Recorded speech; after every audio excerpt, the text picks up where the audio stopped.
Provoke చేస్తే నేను ఎట్లా మాట్లాడాలి సార్? అధ్యక్ష, మా సోదరిమణి వైద్యం నిర్లక్ష్యమైందన్నారు. ఆనాడు కాంగ్రెస్ ప్రభుత్వ హయాములో నేను రాను బిడ్డో సర్కారు దవాఖానకనే పాటలు వస్తే మా హయాములో పోదాం పద బిడ్డ సర్కారు దవాఖానకనంత గొప్పగా ప్రభుత్వ ఆసుపత్రులు చేశాం. ఆ రోజు ప్రభుత్వ ఆసుపత్రుల్లో డెలివరీలు 30% అయితే ఈ రోజు 78% ప్రభుత్వ ఆసుపత్రుల్లో డెలివరీలు జరుగుతూ ఉన్నాయి. ఇది మా ప్రభుత్వ పనితీరు నిదర్శనం. సో నేను మాటకు చెప్పగలుగుతాను కానీ I don't want to deviate. అధ్యక్ష కన్క్లూడ్ చేయండి ప్లీజ్. అధ్యక్ష ఈ రాష్ట్రం అనేక గొప్ప విజయాలను కూడా సాధించింది. అధ్యక్ష 2014-15లో 1,30,00,000 ఎకరాలు సాగైతే అధ్యక్ష ఈ సంవత్సరం 2,08,67,000 ఎకరాలు అంటే 59% అదనంగా సాగు సాధించాం. అధ్యక్ష వానకాలంతో పోటీ పడేలా యాసంగి సాగు జరుగుతూ ఉంది. పక్క రాష్ట్ర కూలీలు వచ్చి ఇవాళ తెలంగాణలో ఉపాధి పొందుతున్నటువంటి పరిస్థితి.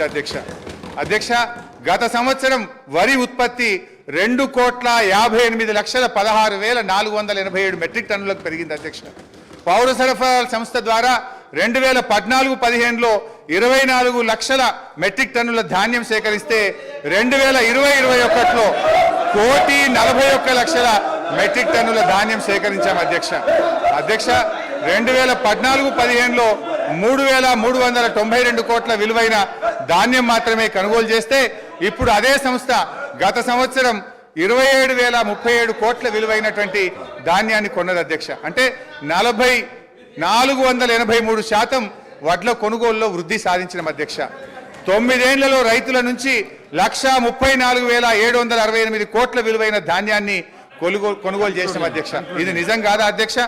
అధ్యక్ష అన్ని రకాల పంటలు కలిపి మేము అధికారంలోకి వచ్చినాడు కోటి మెట్రిక్ టన్నుల పంట దిగుబడి వస్తే ఇవాళ 4 రెట్ల అధ్యక్ష 4 కోట్ల మెట్రిక్ టన్నుల పంట దిగుబడి వచ్చింది. అధ్యక్ష ఇరిగేషన్లో దాదాపు వాళ్ళ విజ్ఞత లేకపోతే వాళ్ళకు వదిలేద్దాం. మీరు కొద్దిగా నిశ్శబ్దంగా పీపుల్ ఆర్ అబ్జర్వింగ్. వాళ్ళ విజ్ఞతకు వదిలేద్దాం. స్పీకర్ గారు సభానాయకుడు చూసుకుంటారు. ఎల్ఏ మినిస్టర్ గారు కంట్రోల్ చేసుకోవాలి. అధ్యక్ష నిజాలు చెప్తుంటే వినే ఓపిక లేకపోతే ఎట్లా అధ్యక్ష? వాళ్ళకు మీరు కన్క్లూడ్ చేయండి ప్లీజ్. అధ్యక్ష 15 నిమిషాలు. అధ్యక్ష 15 మినిట్స్. అధ్యక్ష ఇరిగేషన్లో దాదాపు అధ్యక్ష 200 టీఎంసీల కొత్త రిజర్వాయర్ల సామర్థ్యాన్ని ఇలా మేము రాష్ట్రంలో ఏర్పాటు చేసినాం. అధ్యక్ష 200 టీఎంసీలు అంటే టీఎంసీల రిజర్వాయర్లు కొత్తగా ఈ రాష్ట్రంలో రావాలంటే దానికి డబ్బు ఖర్చు కాదా? అధ్యక్ష ఒక కాళేశ్వరం కానీ, పాలమూరు ఎత్తిపోతల పథకం కానీ, మిడ్మానేర్ కానీ, గౌరవెల్లి కానీ, కల్వకుర్తి, నెట్టంపాడు, భీమా, తుమ్మిళ్ళ ఈ పెండింగ్ ప్రాజెక్టులను పూర్తి చేయడం దాదాపు 200 టీఎంసీల కొత్త రిజర్వాయర్ల సామర్థ్యం తెచ్చినాం. అధ్యక్ష అదేవిధంగా విద్యుత్ స్థాపిత సామర్థ్యం 7,778 మెగావాట్ల నుంచి 18,567 మెగావాట్లకు పెంచినాం. అధ్యక్ష కొత్తగా 33 జిల్లా కలెక్టరేట్లను 1,649 కోట్ల రూపాయలతో చేపట్టి 25 కలెక్టరేట్లు పూర్తి చేసినాం. అధ్యక్ష రోడ్లు అధ్యక్ష కొత్తగా 8,218 కిలోమీటర్ల డబుల్ లైన్ రోడ్లు, 321 కిలోమీటర్ల 4 లైన్ రోడ్లు, 39 కిలోమీటర్ల 6 లైన్ రోడ్లు, 382 బ్రిడ్జిలు పూర్తి చేసి ఈ రాష్ట్రానికి ఆస్తిని క్రియేట్ చేసినాం. అధ్యక్ష గురుకులాల అధ్యక్ష ఆ రోజు కాంగ్రెస్ పాలనలో 293 గురుకులాలుంటే 1,022 గురుకులాలకు పెంచినాం. అధ్యక్ష అంగరంగ వైభవంగా 1,200 కోట్లతో యాదాద్రి దేవాలయం కట్టినాం. ఈ రాష్ట్రంలో దేవాలయాల అభివృద్ధికి 2,800 కోట్లు ఖర్చు పెట్టాం.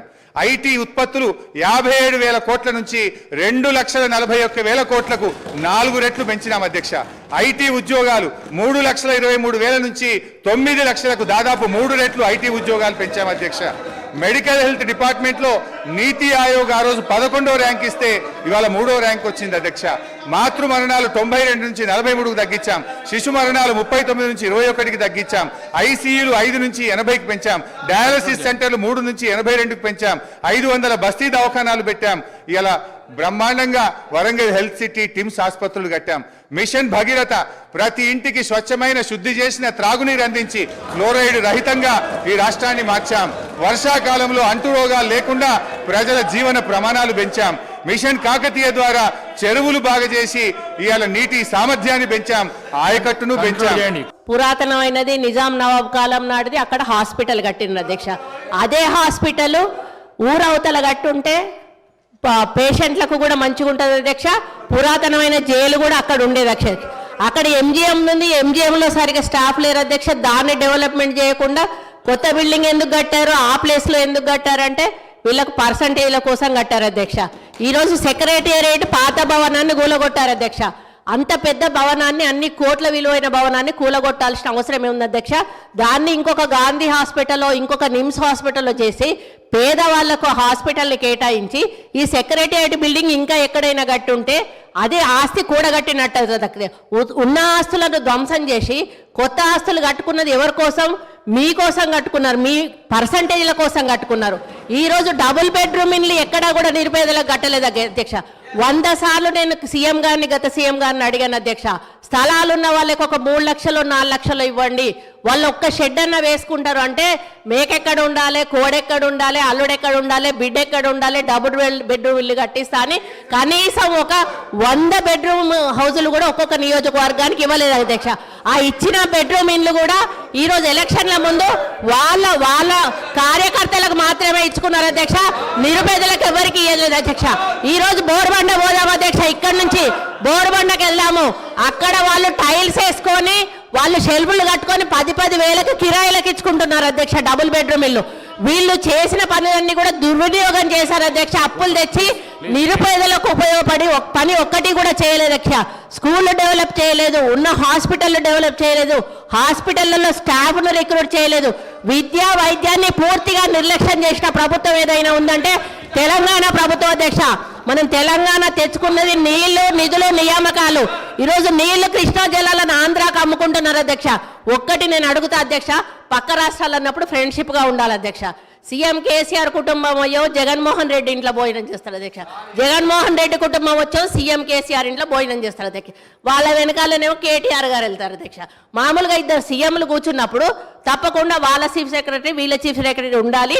ఇద్దరి సీఎంల మధ్యలో ఏం సంభాషణ జరిగిందన్నది ప్రజలకు తెలియదు అధ్యక్ష. ఇన్నిసార్లు వీళ్ళు కలిసినా కూడా వీళ్ళు ఏం మాట్లాడుకున్నారు అనేది ప్రజలకు తెలియదు అధ్యక్ష. మళ్ళీ వచ్చినాక ఆంధ్ర మీద బయట తిడతారు అధ్యక్ష, లోపల మాత్రం భోజనాలు చేసుకుంటారు.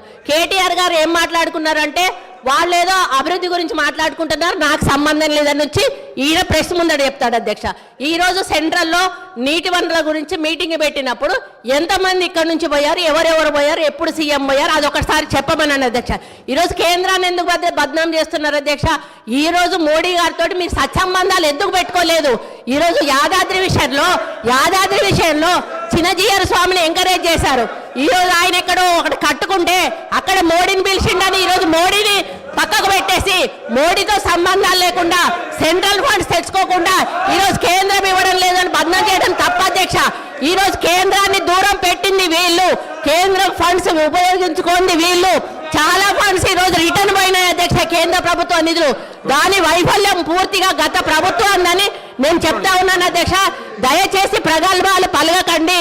ఈరోజు తెలంగాణ లాభాల బాటలో ఉన్న తెలంగాణను కాంగ్రెస్ పార్టీ మీకు అప్పచెప్పింది. నష్టాల బాటలోకి వెళ్ళి నిరుపేదల జీవితాలు మీరు బాగు చేయలేదు. కేవలం పెద్దవాళ్ళని బాగు చేశారు, పేదోళ్ళని ఎక్కడున్న వాళ్ళని అక్కడ ఉంచారు. ఈ వాస్తవాన్ని ఒప్పుకోవాల్సిన బాధ్యత మీ మీద ఉందని ఈ సందర్భంగా గుర్తు చేస్తా ఉన్నాను అధ్యక్ష.